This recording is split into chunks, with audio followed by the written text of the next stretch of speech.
Most people picture the backrooms as damp, fluorescent-lit mazes. However, some of the most effective traps look like a perfectly manicured lawn under an impossibly blue sky.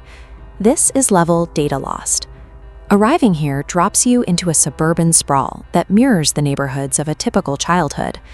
The environment appears peaceful from a distance, but the physical reality is fundamentally thin. The houses lining these streets are constructed from cheap, plastic-like materials.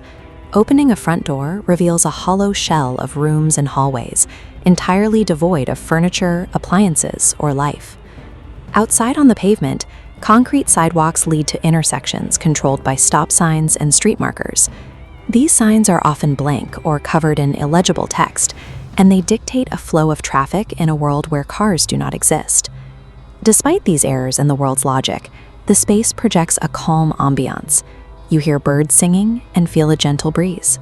Wanderers frequently report an unearned sense of comfort and bliss, feeling as though they have finally escaped the backrooms and returned home. There is no physical entity hunting you in these streets. The level's primary defense is the simulation itself, which lulls a wanderer into accepting a plastic, hollow imitation of reality as a safe haven.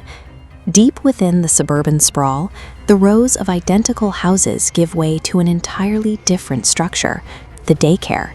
Unlike the barren houses, the interior of the daycare contains actual objects. The rooms are filled with tricycles, building blocks, and colorful floor tiles. These childhood items sit in absolute silence, creating an atmosphere of liminality. Liminality describes the unsettling quality of being in a space that feels in between, a place that should be full of activity, but is instead completely vacant. The daycare triggers a specific psychological response. Standing among the silent playgrounds, wanderers experience a bittersweet longing for a childhood they never actually lived. By grounding the wanderer in this sense of fabricated innocence, the daycare ensures they remain emotionally attached to the level, even as the environment begins to deteriorate. Traveling to the far outskirts of the neighborhood reveals a massive shopping mall sitting in the middle of a grassy field. The interior mimics the design of an early 2000s commercial center. It is a world of barren storefronts, vacant food courts, and an oppressive, static silence.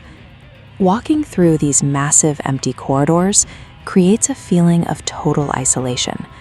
The dust and quiet suggest that human eyes have not seen these storefronts in decades, leaving the wanderer entirely alone in a forgotten memory. The only way to progress through the mall is to follow the green exit signs. These signs lead through a series of back hallways and eventually to a single exit door.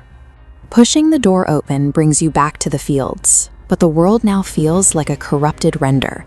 The sun provides warmth but looks artificial, and the saturation of the sky becomes nearly unbearable to the human eye. This phase of the level exhausts a wanderer's mental endurance. The sheer scale of the isolation leaves them searching for any landmark that feels solid, priming them for the level's final anomaly. Outside the mall, a small metal bench sits on a hillside. From this position, you can see a white fence row leading directly toward a small red house in the distance. The visual composition, a white fence leading to a red structure, is a physical manifestation of an optometrist's eye test chart. This path uses non-Euclidean geometry, distorting standard distance. The space between the wanderer and the house stretches as they move, preventing forward progress. Suddenly, the spatial glitch resolves. The distance abruptly snaps, placing the wanderer directly at the red house.